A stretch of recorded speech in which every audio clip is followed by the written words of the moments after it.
Hello there, you sassy little farts. Today we're going to be talking about plant speciation. All right, I can't curse within the first 30 seconds of this recording. I don't know why I'm talking in a fisherman, a New England accent. I think because it's I get these little whiffs of uh, you feeling the vibe. It was just a Maine lobster fisherman kind of day. I think it's kind of funny too. If you have someone cursing at you in that accent, if you ever made somebody mad who's called you, just berated you angrily in a New England accent, I get a little bit of shits and giggles. Okay, it's post 30 seconds, so I can curse, and they're not gonna fucking because that's what YouTube does now. You curse early, you start calling people, you fucking degenerates, you fucking, you retarded or something. Why you looking to this page for your education? You start cursing at people, and next thing you know, YouTube censoring you. All right, you fancy fucks, yeah, you fucking degenerates. Today we're going to be talking about plant speciation. What does it mean to speciate? It means the evolution of new species. Okay, but before we get into that, though, we will learn that. Can you see this fucking screen? Is this coming through? Huh? You fuck. I think so. Before we get into it, though, you will learn that the concept of a species itself is a human thing. All right, nature doesn't obey fine boundaries such as this. It doesn't listen. It doesn't constrain itself to boxes. That's why we get all these different things like a species concept. You can see the shit is so convoluted, and scientists don't really know what it is. I mean, you get the general gist of it, but it's not it's a little fluid. Okay, it's a spectrum. Sometimes this species stuff, you got ecotypes, different phenotypes, and that's because the more that we learn about evolution and natural selection and how plants exchange genes, we learn a species is not clearly defined. And some things a species is clearly defined, some lineages. In other lineages, like Asteraceae, for example, or some of the buckwheats, they hybridize readily. There's new ecotypes popping up. There's new species, especially certain like the genus Eriogonum. There's different ecotypes. I mean, that thing. There's like 300 species. The buckwheats. They're dominant out west. They thrive in drier places. Okay, and if they occur in the east, in the eastern half of the United States, they tend to only occur in dry microsites. Okay, like that. What's that Eriogonum eleni over there in Virginia and the shale barrens? Great fucking species. Anyway, the buckwheats they they're very they're very evolutionarily plastic.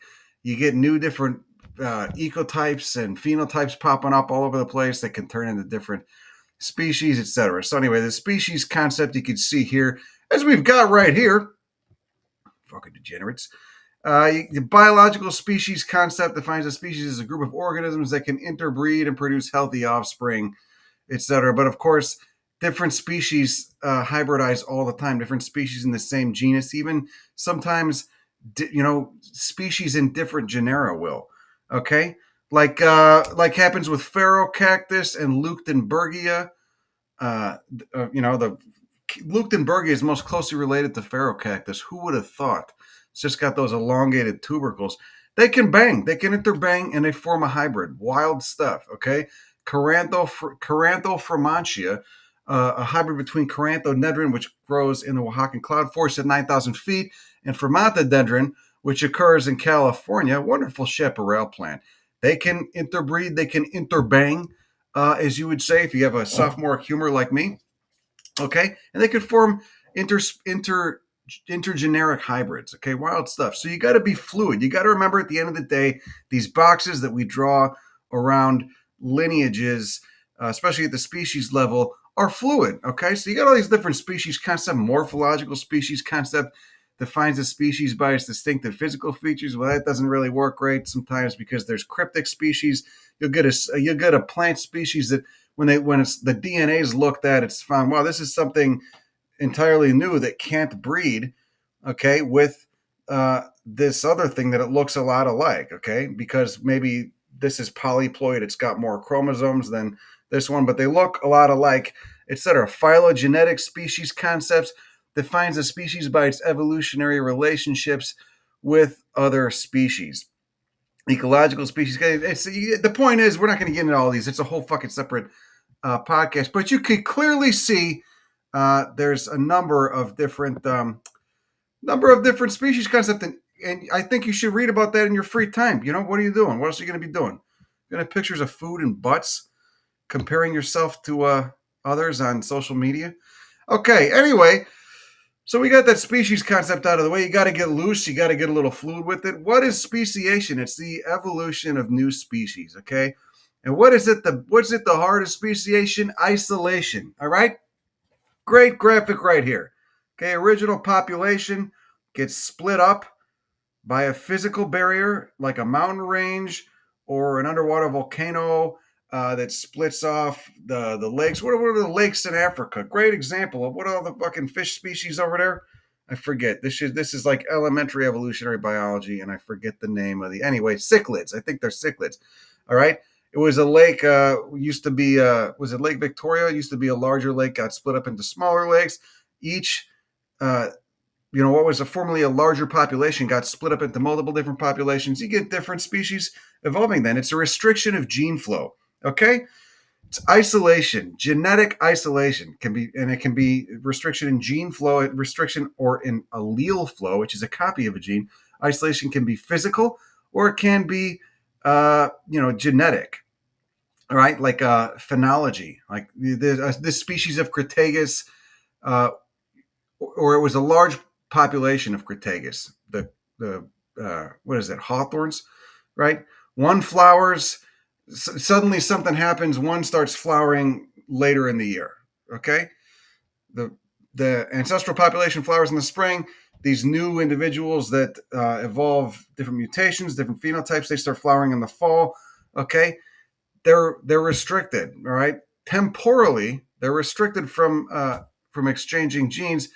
But they're restricted temporally now. They're still growing. That's sympatric speciation, by the way. All right. So they're still growing within close proximity to each other, but they can no longer interbreed. A polyploidy event. All right. Remember, humans are diploid. We have 2 copies of each chromosome. Plants can have multiple copies of each chromosome. Sometimes the whole genome will duplicate itself, and so they'll be polyploid. All right, so they could be, tetraploid, whatever. And in that case, they would have multiple copies of every chromosome. It can no longer interbreed with the ancestral population that's diploid. Okay, so you see how one population can be genetically isolated from another population of organisms. In this case, we're talking about plants, even though they're still growing in close proximity. All right, and that's sympatric speciation. Allopatric speciation is reproductive isolation due to geographic isolation, which is really easy to visualize, which I did here with this little drawing. See? 2 different species. Those little cones are supposed to be trees, coniferous trees, right? Mountain range, due to tectonic forces, rises up, splits the population in 2, and the population on the left side can no longer exchange pollen with the population on the right, and so they evolve into different species. And presumably, the conditions on either side of the mountain are not the same either. All right, there's a heterogeneity there. So then maybe this will be a more moist population, gets more rain. This is a more dry population, etc. And so they will each population will evolve under the selective pressures, the natural selection of each respective environment, okay, which is not the homogeneous, homogeneity. You know what the fuck I'm talking about. Let's get to the point. What caused all this? Why did I get these pictures of these cute little birds? Those are Darwin's finches. Darwin saw this. All right, he was a worldly man. He was traveling. With all those syphilitic sailors on that ship. What were they doing over there? What were they doing? They were doing something for Her Majesty's service. They were getting, I don't know what the fuck they were doing. They were picking up diseases is what they were doing, because they were a bunch of filthy fucks. But Darwin was on the, he was the onboard scientist, and probably I don't know. The guy was going all over this place, back in the day. And he gets to the Galapagos Islands and he says, wow. He says, you got all these different islands, and each island has a different bird on it, a different finch with a different kind of beak. And the beak has evolved to a different food source. Does it eat insects? Does it eat cactus? Does it crack seeds? What is it doing? Okay, great. This was a great example, a great illustration. All right, and because it was these islands were not so far apart, he could see that he picked up on the same general theme, i.e., a finch, but different variations on it. And that's all evolution. Well, it's not all it is, but that's a lot of what it is. Variations on a theme. Okay, great little graph here. Allopatric speciation, parapatric, speciation, sympatric. Let's just focus on allopatric and sympatric for now, though. Okay? See, it's splitting up. Original population, initial step of speciation. The circle splits in two. All right? It's like a split pizza. And then, one half the pizza starts evolving into something else. Evolution of reproductive isolation. New distinct species after equilibration of new ranges. The fuck? I don't know. Anyway, what the but Parapatric and Parapatric we'll get to later. But Allopatric and Sympatric. Focus on those. Allopatric, geographic isolation, and Sympatric, they're still like if a plant is growing sympatric with another species, that's those two plants are occupying the same habitat. They're not geographically isolated, but they're reproductively isolated due to something like phenology, different flowering times, or one is polyploid. All right, and a polyploid organism can't interbreed with a diploid organism. Okay. Allopatric speciation occurs when a population is geographically, so we got that already. Sympatric speciation happens within the same geographic area without a physical barrier, often driven by behavioral or ecological factors that isolate different groups. Okay. Anyway, great. Another great graph with the split pizza. All right. The circle that's been split in two. Geographic barrier, reproductive isolation, speciation. I love thinking about this stuff. I love thinking about the variations on a theme. Then when you get to allopatric speciation, the geographic isolation, can later be split up into dispersal events, i.e. a seed gets stuck in the plumage of a bird, transported to an island, 2,000 miles away. It's relatively rare, but it does happen, as we'll see with the Hawaiian silverswords and the California tarweeds. And you can also have vicariance, like we talked about before. Okay, the Earth's crust gets a stiffy, and a mountain building event happens, an orogeny, and you get a mountain popping up, right? Splitting a population in two, or a lake, or a big river. What happened with chimps and bonobos, right? What happened with the chimps and bonobos? How did they get? Why are the bonobos so nice and the chimps are fucking maniacs like humans are, huh? That was the river in the Congo. Okay, so anyway, any shape, you're just trying to think about what different things can split up a population, because that is what causes the speciation. It's just that restriction in gene flow. That's why I like when plant breeders, someone's trying to breed, a more drought-resistant tomato or something. They will, they'll grow 1,000, and they'll pick the ones. They'll subject them to like a drought stress in a greenhouse, right? Turn off the water, and the ones that wilt first, they pick out, right? They just destroy, and then the ones that are last to wilt, all right. That's a great example of selection. Okay. All right. This is all over the place. I apologize. I have been trying to do too much at once, but hopefully you're picking up some of what I'm putting down. Okay, key differences. Dispersal involves movement. In dispersal, individuals actively move to a new location, crossing existing barriers. Vicariance involves a barrier formation. All right, it's easy enough. All right, let's get the Parapatric and Parapatric speciation.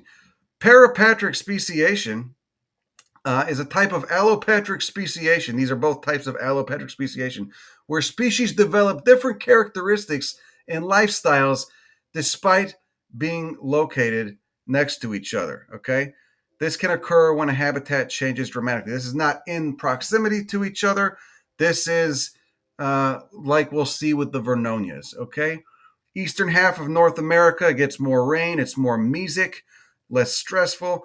And then you hit the 100th meridian, which runs right through Texas, and the whole continent starts fucking drying out.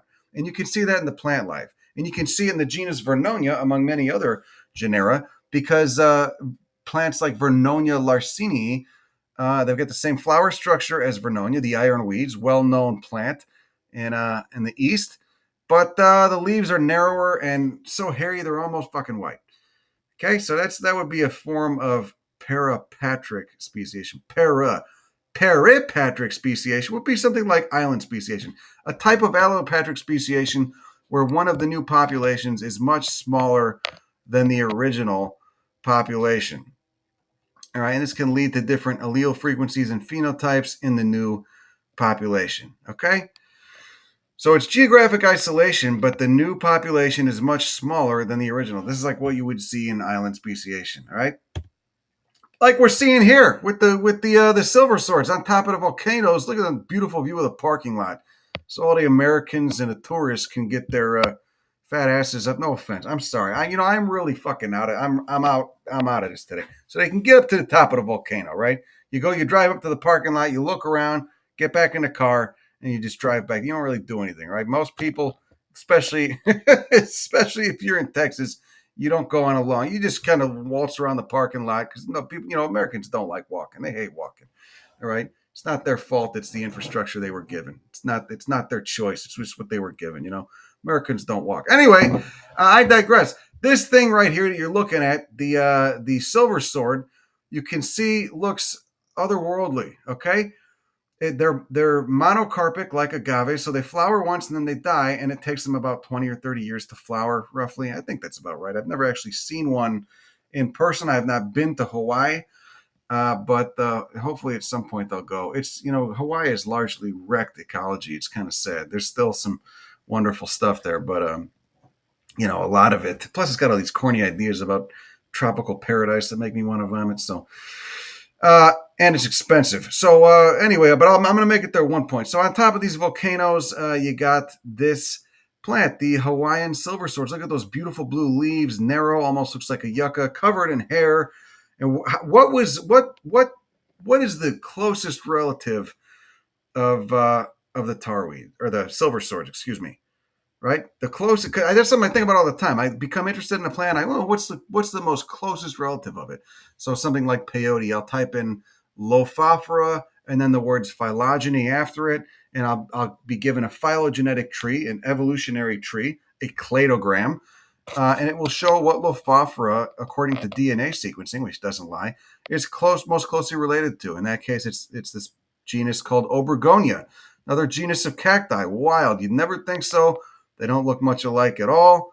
When you see the flowers and the underground stem, it kind of clicks, but for the most part, no. Anyway, so what is silver sword most closely related to? What did it and what is it presumed to have speciated out of?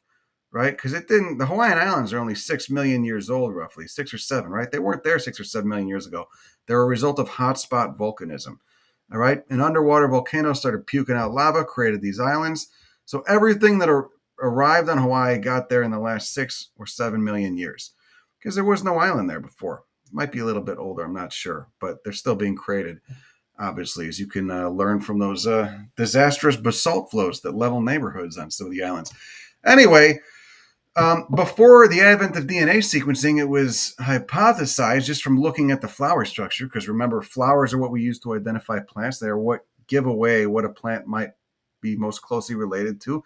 Right? You compare the shape of one plant's flower with the shape of another plant's flower, and you can see similarities. And theoretically, the more similarities, the more closely related they are. So what were the silver swords most closely related to? Look at it. Nice money shots of the silver swords. Pictures I stole off the internet. Look at those fucking things. Incredible landscape. Right? Well, this is what it turns out they're most closely related to. Here's the clade of silver swords, the evolutionary group, the clade. And it's related to this plant called Rayardiopsis muirii, which has been renamed. The genus has been renamed. Mattia bolanderi and Rayardiopsis scabrata. Okay. Oh, yeah, that Matty is sandwiched in between the two Rayardiopsis. They're going to have to do a name change there for sure. So this is what the DNA revealed. And this is what, I think it was a Carl who decided that's probably what they were, even before he looked at the DNA, what they're most closely related to. Yeah, and what do these plants look like? What do the ancestors look like? Well, here is Anisocarpus scabrous, which is that what they changed the yeah, Rhyardiopsis became Anisocarpus. The tarweeds, these little herbs. So 5 or 6 million years ago, the seeds of one of these things got stuck in a plumage of a bird, got taken to Hawaii on a trans-Pacific flight. Well, only halfway across the ocean. The fuck, you know what I'm talking about. And it evolved into this. So when that seed evolved, that founder population, when that not evolved, when that founder population, that seed was brought to the Hawaiian Islands, it evolved into this, freed of the constraints that were keeping plants like Anisocarpus scabrous from getting too big on the mainland, like herbivores and other things. This new population could now evolve into these weird ass monocarpic, monolithic, beautiful, weird ass plants, right? Beautiful fucking weirdos. And that right there is what makes studying shit like this so fun, because you can literally see it. And when you look at things like human selection, shit like this is amplified. When you look at the fact that we got broccoli, cauliflower, kale, bok choy, etc., from the same species of Brassica oleracea, okay, you can, and you think about how quickly we did that, right? A few hundred years, maybe 1,000. Then you can see, well, if we could do that in 1,000, what can the environment do? What can, quote, nature do? And the selective forces in a given region, what can they do in millions of years? Well, there's your answer. You get things like silverswords evolving from things like tarweeds. Okay, here's Carlquistia murray, which that was Rhyardiopsis. Look at it. You can see why they call it tarweeds. It's got those glandular trichomes, little hairs and shit, little yellow florets. There's the seeds, or the achenes. It's a single-seeded fruit. Okay, so that is actually a fruit and a seed. All right, single-seeded fruit. You got the pappus, the pappy up top. You can see how that would get stuck in the plumage of a bird or something. And there's an up close of the tarweeds. Look at that. You get the parking lot in the background. It's fucking.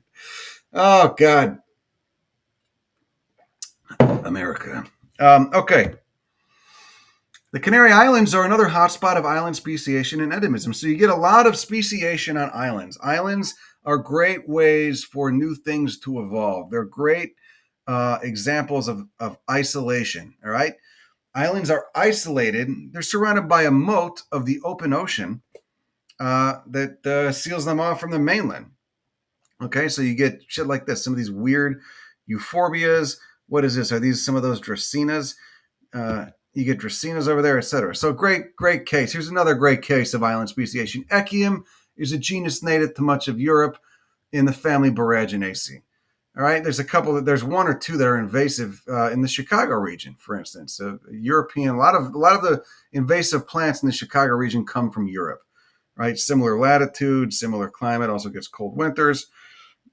And anyway, so what does Echium do when it gets to the Canary Islands? When it got to the Canary Islands, turns into this. Look, similar form, almost a similar form to the silver swords. It's remarkable. Totally unrelated, but similar form to the Hawaiian silver swords. You have a small herbaceous plant, maybe an herbaceous perennial. Doesn't get that tall, tops out at 2 or 3 feet max. Gets to an island and goes nuts. Gets to an island that's free of herbivores and goes nuts. And I think that is the main selective force affecting these things, is that they're no longer nibbled down and they can actually evolve to get big. So, if a plant like this evolved on the mainland, it would get nibbled down relatively quick. On an island where there's no herbivores, it's free to grow. And so nothing is selecting against big ass forms like this. You can go everywhere thinking about this. It's really fun stuff to think about. Look at that. There's a little, what is that, a gecko? Or not a gecko, a knoll or something? I don't fucking know. I'm not an herpetologist, but you can see, look at that. He's pollinating that Echium, right? So the Hawaiian tarweeds follow the pattern seen in many plants when they get to islands, especially islands that lack herbivores. Large seeds, okay, appendages for wind dispersal are not as necessary since there's nowhere for seeds to go. So they are selected against, okay? All right?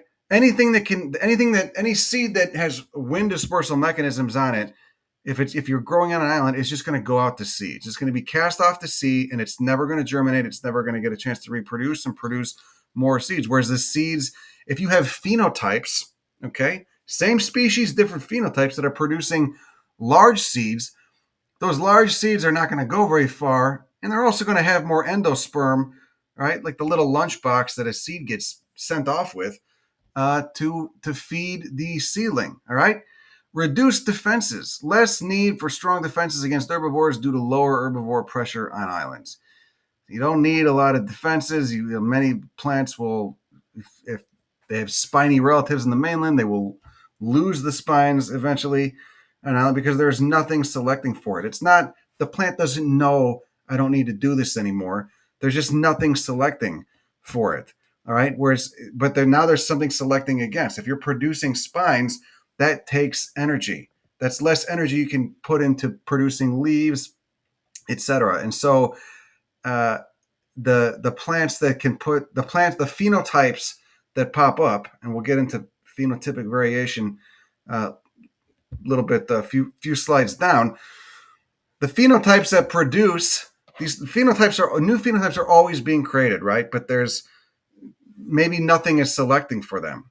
Okay, so then there's always, anytime you have sex, and as opposed to just asexual reproduction like cloning, anytime you have sex and genetic recombination, new phenotypes are being created, and that is the palette of available options that evolution has to work with, and natural selection has to work with. All right, so there's going to be something selecting against the production of spines.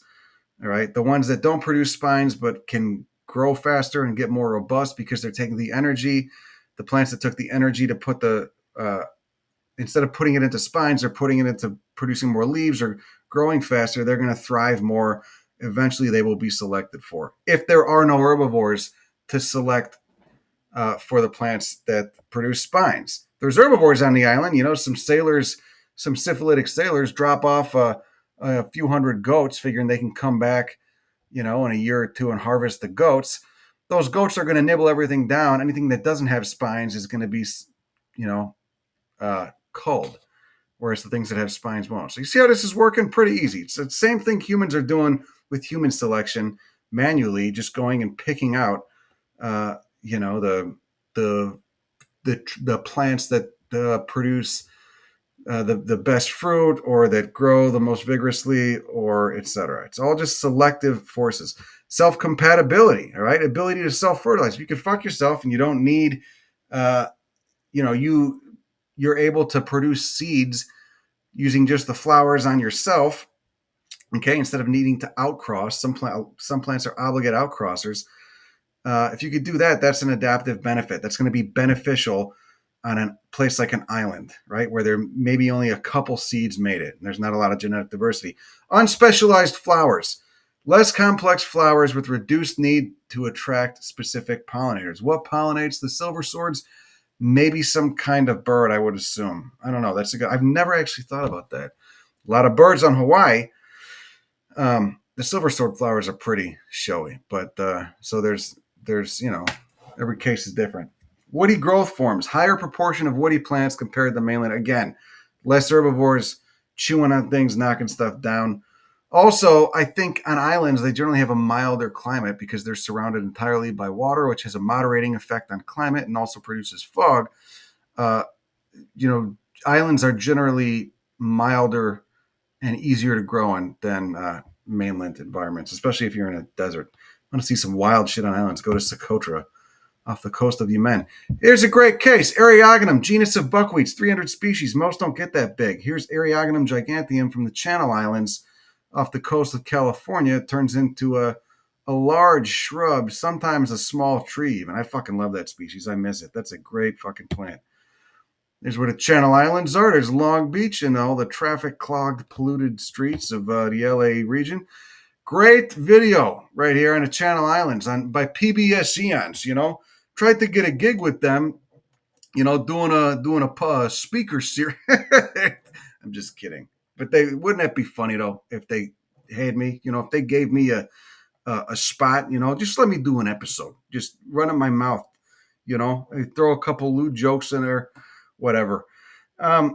Okay, anyway, generally speaking, when plants get to islands, they evolve to be bigger. When large animals get to islands, they evolve and become smaller, right? Because it's easier if food is not that, if there's a shortage of food on an island, which there probably will be, unless it's a very large island, it's going to be it's going to be beneficial if you don't get that big. Whereas if you got, and there's no predators either. If there's no predators on that island, why do you got to get big? Whereas predators will be selecting for bigger herbivores that can defend themselves, you know? Okay, key takeaway: when plants get to islands and gene flow with the mainland population ceases, they evolve under a different set of environmental constraints and evolve into new species that usually exhibit a similar suite of traits that are a result of environmental factors specific to an island habitat.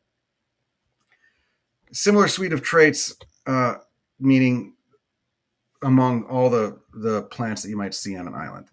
Okay. Unrelated plants converging on the same theme. All right. But the same can be said. What we've learned now about islands is not just, the same can be said for deserts, for alpine zones, for swamps. You see the same forms taking shape in deserts, like hairy leaves, drought dormancy, storage tubers in the ground, stem succulents, spines. Okay, alpine zones, things tend to grow lower, more matted, closer to the ground. The winds in alpine zones can be bad, and also the ground heats up faster than the air in sunlight. Because remember, alpine zones can be really, really chilly. All right, swamps, of course, especially if something's water inundated. Maybe there's a nitrogen deficiency. Maybe it's hard to get if you're a tree to become very stable. You're going to want to tip over on that soft ground. So they form those buttress trunks. Water tupelo, bald cypress, same thing.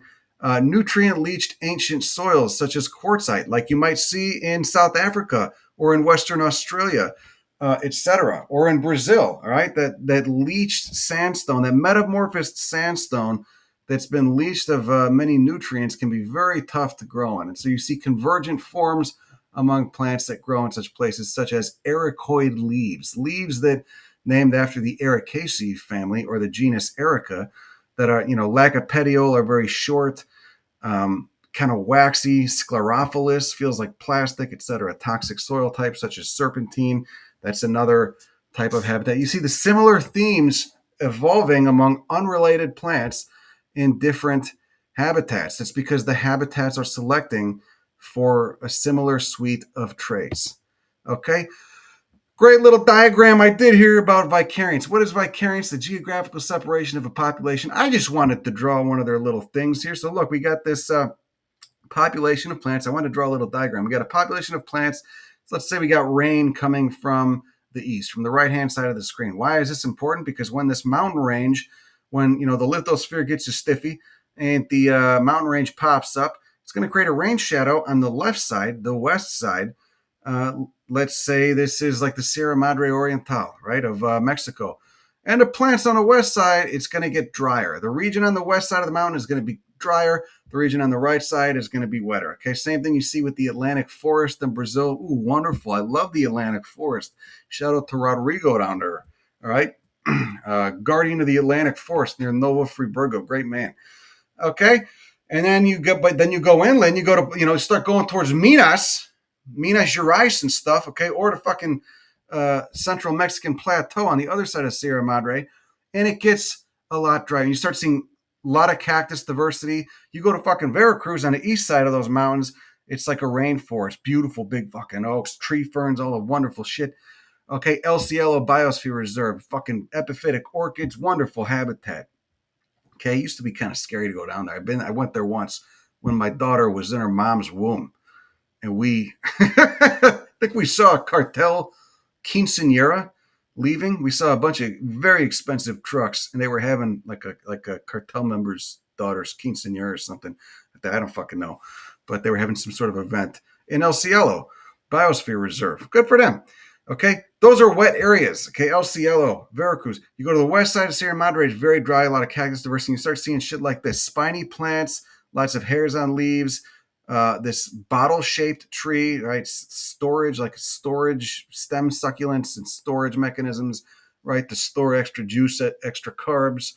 all right, during the drought season, right, during those dry winters, because they're at the, right at the right latitude for those, the ITCZ, and summer, wet summers, dry winters. Okay. Great example of vicariance, right? But again, you started with the same ancestral population, all right, of the same species, what would be considered the same species. The mountain range pops up, they can no longer interbreed, interbang, and you get two different populations, which later become two different species, all right, of all the plants there, whether it's a fucking euphorbia or agave or whatever. You look at the agaves on the east side of the Sierra Madre, they're a lot more fleshy. They're not as spiny. They're a lot, they're set up more for a milder, more rainfall environment. So there we go. Nice little diagram showing that. Great case of Vernonia. Here we go. Vernonia missourica. I already talked about this. Vernonia missourica, the Midwestern U.S., mesoc average rainfall environment, temperature zone, etc. This is outside of Chicago. This is in the Miriam Burns Prairie. Great spot. You want to go take acid down there or something?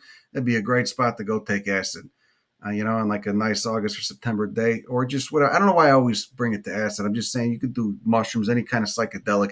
Psychedelics in nature, though, should be a mandatory requirement at least once or twice for every human being in this country. I think it would lead to us all being a lot better off, right? Go fuck yourself if you disagree with me. Here we go. Vernonia larceniae, same genus as this, but look at that. Look, you can see it. You can see it in the flowers. Same flowers, but a different genus or a different species. Jesus Christ. Sorry, I got too much going on upstairs. I got to work on this fucking book. Got shit to draw. I got to finish herbarium labels later. Anyway, same genus, different species. You can see how it's adapted. This Vernonia is like 6 feet tall, big, broad leaves, green, not that much hair, little bit of hair, tiny bit of hair. This Vernonia is growing outside of Sanderson, Texas, in the beautiful Chihuahua Desert, limestone deserts with the short leaves, so fucking hairy, it's white, very narrow leaves. Look at how much of that surface area of those leaves have been reduced. Boom. I could see this and I would know immediately this is if I saw it in a pot, in a fucking Home Depot or something, which would be nice. I wish they sold this plant in Home Depot. I would know that's from a dry region, right? Okay. This is the landowner near here is kind of insane. I think he's on cocaine, and he went off on a rant with me about Joe Biden people trespassing on his land. He wasn't directing it at me. He wanted to know if I was going to trespass on his land. I said, no, sir, I'm just looking at plants. And then he went on a deranged rant about how Joe Biden voters are coming across the border from his land. Fucking, I don't know what he was going on, but would have been fun. I wish I had an 8-ball to give him, because it would be fun to just watch someone like that go off on a diluted rant. I kind of enjoy watching things like that. Okay, anyway, allopatric speciation doesn't need a mountain to rise up and split up a population of the same species, however. If a population occurs over a broad geographic area, but parts of that area experience a climatic drying, as happened with the North American West millions of years ago, the segment of that population that grows in the drying climate will undergo selection for traits. What does selection mean? It means death for anything that is not fit for that environment. That's the brutal truth. It's a filter. Death is the filter. Sometimes, if you want to think about it nicer, it could just mean those plants don't get to reproduce. But if you're one of these Vernonias over here, Vernonia missourica, and the population, the climate dries, especially too rapidly for you to evolve, for the different phenotypic variation within your population to be selected for, you will go extinct. Okay. Look at how broad those leaves are. You start getting those harsh West Texas winds and hot temperatures and low humidity. You're a goner, my friend. So your population has to evolve, or you're going to go out. But remember, the individual doesn't evolve. The individual plant doesn't evolve. The population does. A population consists of many different individuals, and not all are 100% alike. They're like 99.8% alike, or 99.9, probably a little bit more than that, actually. But the little areas in which they differ, those are the different phenotypes, okay? And so those phenotypes can then be selected for. And if the climatic change happens slowly, life will find a way. Okay, there we go. Anyway, great, another great example of a more mesic plant and a drier plant. Okay, Ibervillea tenuisecta here on the left from the Chihuahua Desert. Dry, windy. The winds especially just desiccate the piss out of any plant, the leaves of any plant that's growing there. All right. Ibervillea tenuisecta from the Chihuahua Desert near Big Bend compared to leaves of Ibervillea lindheimeri from central Texas, like the Edwards Plateau, etc. Dissected leaves with less surface area are an adaptation to a much drier climate. Look at this.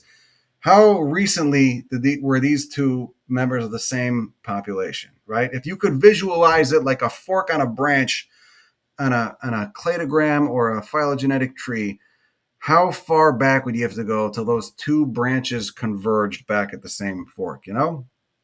Because you'd have to look at when the region started really drying out. Another great example, the persimmons, Diospyros texana, Texas persimmon, versus the more eastern occurring Diospyros virginiana, Virginia persimmon. The leaves here on Texas persimmon are about 1.5 inches, maybe 2 inches long, if that, covered in a heavy indument of white fuzz on the abaxial surface, the underside, whereas the leaves over here are probably about 8 times the length, 6 times the width, and the fruits are a lot bigger. All right. So Virginia persimmon, Diospyros virginia, same genus, but obviously one is adapted to a much different environment. All right. I want, Texas persimmon, if it was growing in the shade in maybe some of these eastern climates, eastern U.S. climates where you get more rain, maybe it would rot. Those short leaves, or it would get smothered because it's not going to grow as fast as the Virginia persimmon, right? So what's adaptive in one benefit is not necessarily adaptive in the other. That's why quotes like "only the strong survive" is fucking stupid, right? Only the fit, depending on what environment you're in, survive. What's fit in one environment might be negative, maladaptive in the other. We've seen what traits evolve on plants that speciate in islands and deserts. Now let's see what traits evolve on plants that evolve in high elevation alpine environments. What a great example of a high elevation alpine environment, 14,000 feet in northern Chile. We have Azorella compacta, the carrot family Apiaceae, looking like some weird Dr. Seussian green lump that just fucking trails over the rocks. What's this shit next to it? It looks like, big piles of dog puke. It looks like when Jack, as he's getting older and aging, he's getting more of the bile, probably from the acid reflux. I try to spoil him. I try to give him, Slim Jims, summer sausage, pork chops sometimes, but regardless, if he's been eating grass or something, he'll puke and it'll look like this pile right here. That is a member of Caryophyllaceae. Did I not put that in there? Oh, motherfucker. Really? Did I not? I forget what that. Anyway, you'd have to go to my iNaturalist and look up Caryophyllaceae family and Chile country to find out what that is. I forget the genus name. It was a really cool matted plant. It looks like a puddle of green puke when you're standing 15 feet away. But again, this is a great example of the alpine. If you go to high elevation Wyoming, you see the same thing. Okay, you're going to see these matted cespitose carpet plants. You go to high alpine Tasmania, which because it's so high latitude, you only have to go to like 3,000 or 4,000 feet and you get to the alpine zone. God, we were there in like fucking December, which is the equivalent of July in the southern hemisphere, like midsummer, and it was frigid up there. Okay, a lot of those quote cushion plants up there, which is what Azorella compacta is doing. Right there's the little rosette leaves. You could see it. Right, when these leaves would break, or like we found areas where an insect had burrowed into them, and there would be a this resin coming out that smelled like carrot. It smelled like celery, like cilantro. Like you could smell the similar chemistry. Another great hint that it's in that certain family. But anyway, they're individual leaf rosettes of Azorella compacta carrot family Apiaceae. Converging on a theme here, unrelated, Senecio humilis from Asteraceae, right, the sunflower family, in the same habitat, elevation 14,000 feet, also doing a matted thing. Anything that produces a stem that gets too tall above the ground is going to be selected against. The wind will take it down. Maybe even the herbivores. We saw a lot of guanacos up here, but probably just the wind and the cold. So the closer you can stay to the ground, the better. Gentiana setifolia. Ooh, a blue gentian. I love gentians. Elevation 14,435 feet. Potosia clandestina, rush family, Juncaceae. Ooh, a monocot. Elevation 14,435 feet. There's the habitat. Great example of Cumulopuntia ignescens, a cactus that looks like a goddamn fuzzy wallaby or something, dangling off this cliff. Look at how long those spines are. All right. They're protective. They're also giving it some insulation. And remember, the UV, the ultraviolet, is going to be more intense up here because there's way less atmosphere, 14,000 feet less atmosphere to break up that ultraviolet radiation than there would be at sea level. See a lot of fuzzy plants up in the Andes, like this Oreoserius leucotrichus. It's got spines and it's also got fuzz. It's also got the fuzz, the white fuzz, insulation. Okay. It's low latitude. It's like 18 degrees latitude south, but it's at 14,000 feet. So you get summer every day and winter every night. Really, really, those high elevation, low latitude environments, whether it's in fucking Kenya and some of those high mountains there, or if it's in the Andes, they're really cool. All right. Or the Paramo in Colombia. Okay. Tropical lineages adapting to alpine environments. Wild shit. Okay, keep going on. Here we go. Polylepis tarapacana, rose family Rosaceae. Elevation 4,700 meters, 15,419 feet. Fuckface. There is, what was this? I forget what, was that Azarella? Or I forget, this little matted plant right there. This is the tallest growing plant. By tall, I mean elevation-wise. The highest elevation tree in among the flowering plants. It's in the rose family Rosaceae. Polylepis turns into like a big tree at lower elevations in places like Colombia. By lower, I mean like 8,000 feet instead of 15,420 feet. This is a cool habitat. There was a really cool little mallow here with really weird leaves. There was a member of Orobanchaceae, the paintbrush family that was parasitizing, probably one of the composites nearby.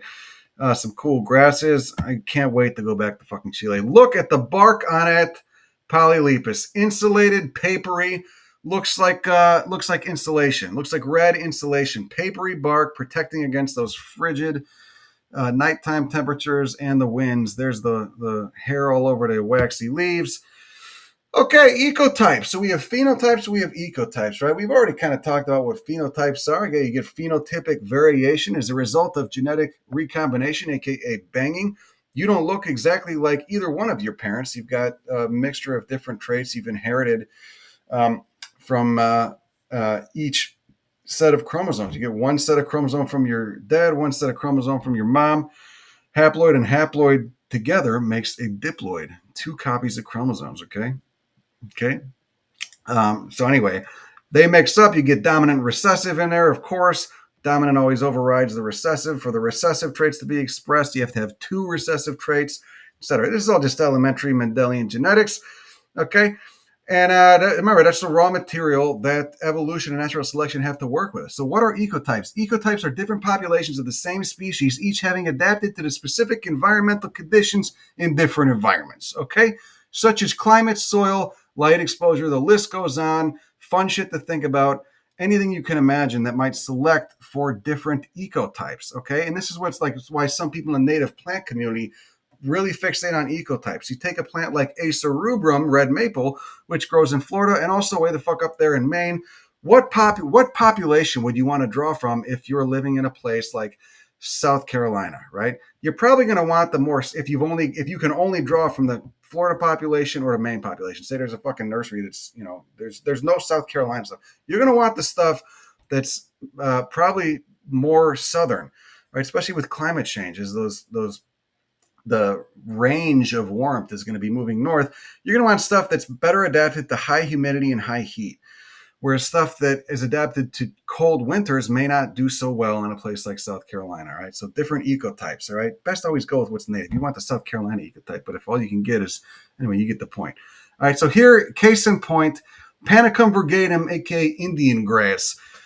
Okay, you got 3 different dominant ecotypes. Each, okay, obviously the blue one in Illinois, Wisconsin, Minnesota, Indiana is going to be probably much more tolerant of cold winters, okay?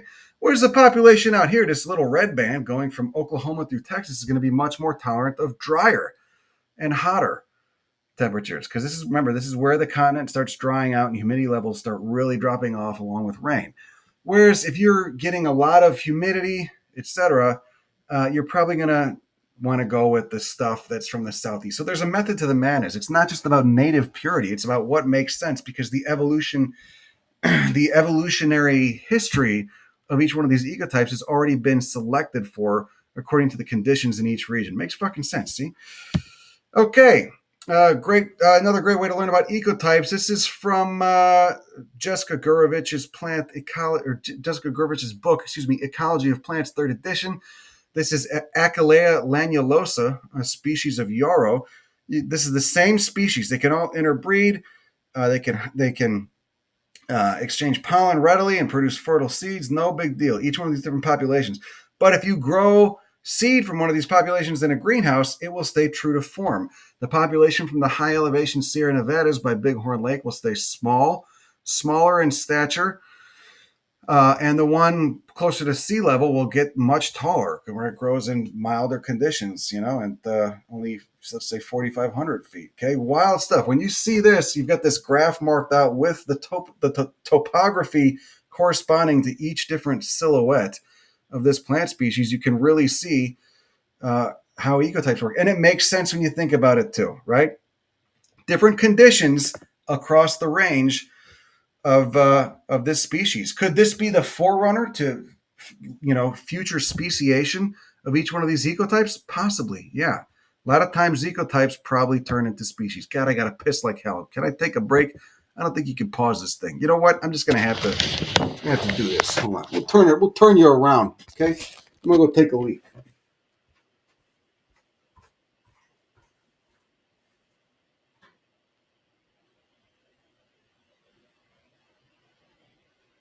Oh God, Jesus. Oh Christ, I can't pause the thing. Otherwise, I just would have put it on pause. But I really got to piss. I got 35 ounces of green tea in me. My kidneys. I should really drink some water too. My kidneys are really working overtime here.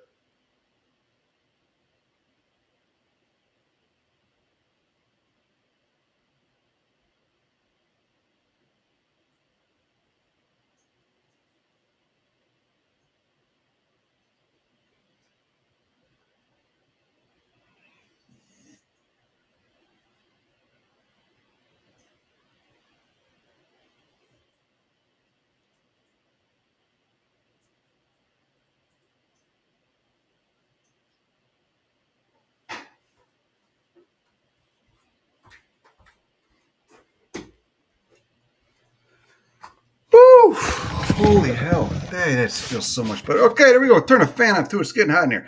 All right, so let's go back to this. Right, distribution of red maple. We already talked about that. You could see the range. This is a very wide-ranging plant species, very wide-ranging tree. Okay. Okay, distribution of Quercus virginiana, southern live oak. Texas is much drier climate than Florida. Again, see this. So there is not environmental homogeneity across the range. Right, much drier in the west. So if you live in Texas, you're going to want to plant ecotypes of Quercus virginiana that are more adapted to the dry climate of Texas than they are to Florida, where dryness is not really something that plants have to worry about too much because of the high rainfall and the humidity. In order for change via natural selection to occur, there has to be change in the first place. Where does it come from? We talked about this already, right? Banging. Okay. Only graph I could find was in Carl Zimmer's book, Evolution, Making Sense of Life. It's a human. Okay. Let's not think about that. Let's not think about your parents banging. Let's think about plants exchanging pollen, to egg. Let's think about plants, right? But there you go. Either way, you can see the chromosomes here, right? Haploid and haploid coming together to form a diploid zygote, right? Sperm is haploid, egg is haploid. Every other cell in your body is diploid. It has two copies of chromosomes. You get meiosis. You get a haploid sperm cell, a haploid egg. They come together. Voila. It's like shaking up the can full of different combinations of alleles you could inherit, etc. Okay? And so in the case of a plant, the diploid zygote, the seed, which is a fully diploid plant already, okay? Which is different because, with like something like ferns that put out spores are not analogous to seeds because spores are haploid, whereas a seed is already diploid. It's a fully formed plant ready to go. Okay. And the seed is a new phenotypic individual with a different genetic combination, a combination of alleles, more specifically, than either one of the parents. Who invented this? Look at this guy. Look at this sexy man, this beast. All right. All right, he's maybe cruising in the park after after he's experimenting with his peas. No shade there, definitely. Can't shame a man for that. That's just what I get from him. I don't know. He looks like a bear. Okay, anyway, well, I guess not. Maybe he looks like a well-shaven bear. Okay, anyway, I digress. Let's keep going. Different phenotypes of peas. Great example of different phenotypes. It's a plant that produces round peas. Round green peas, or a plant that produces yellow peas, a plant that produces wrinkled peas, round and wrinkled, yellow and green, different phenotypes. Inflated peas, constricted pea fruits, different phenotypes. Purple flowers, white flowers, different phenotypes, right? This is the raw, all the same species, but this is the raw genetic material. This is the raw material that evolution and natural selection have to work with, have to select for, okay? Gregor Mendel, wonderful man. He was probably a nice guy too. Hopefully he wasn't a prick. You never know. Some of these academic types, high academia, get egos on him. But he was working outside of academia. He was working as a priest or a pastor or whatever the hell he was. Anyway, but that's what he was doing in his pastime. He was fucking around with peas, fiddly fucking around with peas, and trying to figure out what made the different phenotypes. And he's, obviously discovered inheritance, right? The alleles are there all along, but because they're recessive, they may not be expressed until an organism inherits two of them. All right. Long before DNA was even known to exist. Okay, phenotypic change is the raw material of evolution, right? Look at that. In the background, I got my friend Jadrools, cactus dungeon with Astrophytum. These are all the same species of cactus, a very rare and endangered cactus from South Texas. And look at what has been able to be coaxed out by plant breeders in the last 50 or 60 years. Fucking wild. Okay? All the same species. You got some that don't have any of these weird white trichome patterns or just little hairs and maybe a little bit of wax. You have some that have a lot, so much that they look like they're covered in snow. Beautiful geometric patterns of white. Just a fucking incredible, okay? Great example of different phenotypes. Why is Astrophytum so full of different phenotypes than other cactus genera, for instance, or cactus species, are not? Why is Astrophytum mysterious so full of different phenotypes, so much phenotypic variation, but something like peyote, Lophophora williamsii is not? I don't know, that's a good question, but it's pretty cool. When we think about artificial selection and human breeding of crops, it makes it easier to visualize how natural selection works. We already talked about this. I already mentioned this. Kale, collard greens, cauliflower, broccoli, cabbage, Brussels sprouts, kohlrabi, all the same species, Brassica oleracea. All right? All just a result of human selection, growing 1,000 of one thing, picking out the ones that you like. Dog breeds, same thing. Okay? Pugs, which shouldn't exist, no offense to them. Just an example of inbreeding the ones with the weird faces, okay? I love pugs. I'm just saying. All came from wolves, German shepherds. I mean, hopefully everybody knows this. I would assume everybody does. Then again, it's America. You'd be surprised how stupid people can be. God, I'm such an asshole. I'm sorry. Here we go. All right. Everyone's got the same potential. Well, not everyone's got it, but most people got a medium to average level of potential. But, society, the consumer society especially, conditions us to be stupid. All right. Especially when you've been defunding education for 40 years. Here we go. Here's another drawing I did. A population consisting of different phenotypes being put through a filter, selection pressure. All right. The filter is selection pressure, a change in climate, herbivores, exposed geology, pollinators, elevation, surrounding sympatric plant species, some kind of stress. All right. One way to visualize natural selection is like a filter. The old evolutionary filter. It's a sloppy drawing. Only a couple make it through. Some don't. Here's a drawing I did showing a hand, all right, using the analogy of human selection. Individuals don't evolve, populations do. When I originally made this, that individuals don't change, populations do, I realized that might confuse some people too much, okay? It's not about changing. Evolving is more specific. I mean, yes, evolution is a kind of change. The population changes, but evolve is a more specific verb. So we have different phenotypes. This one's got hairs on the leaves. This one's got cupped leaves. This one's getting a little bit taller than the rest.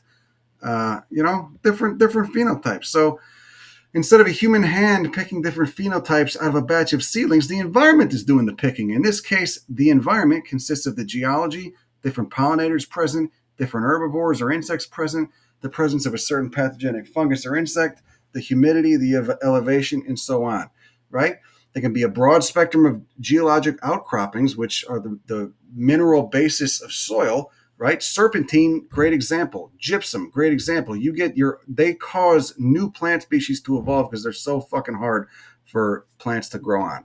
So it takes some finagling, right? To get there's not every phenotype is going to be able to grow on serpentine soil, which is low in nitrogen, high in nickel, or on gypsum, which produces a really hard concrete-like crust when it's dry.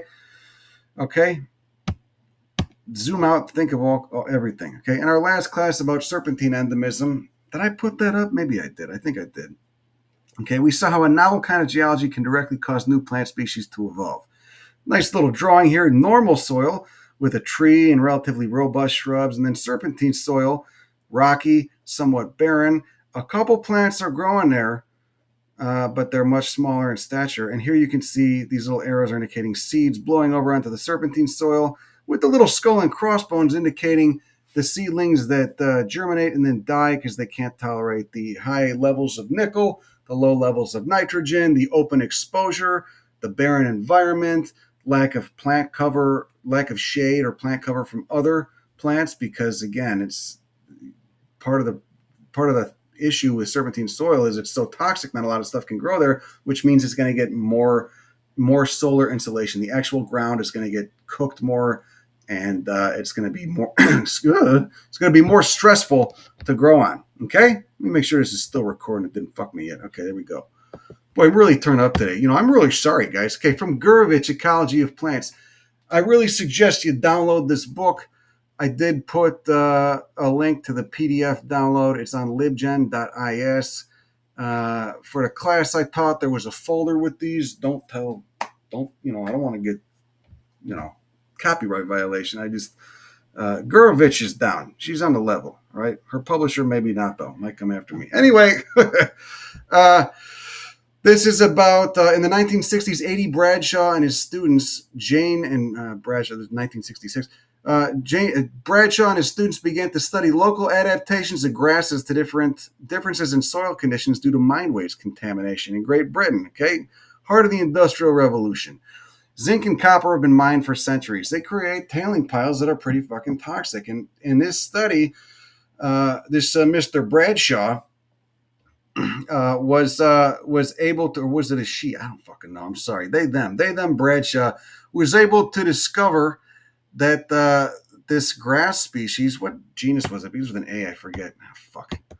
Anyway, this Agrostis tenuis, the ones that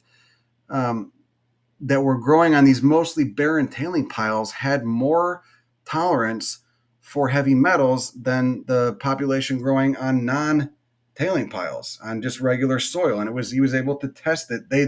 Were able to test it in a lab setting, in a greenhouse over there. Nice. See? Really cool. And this is just a example of what happens with serpentine, right?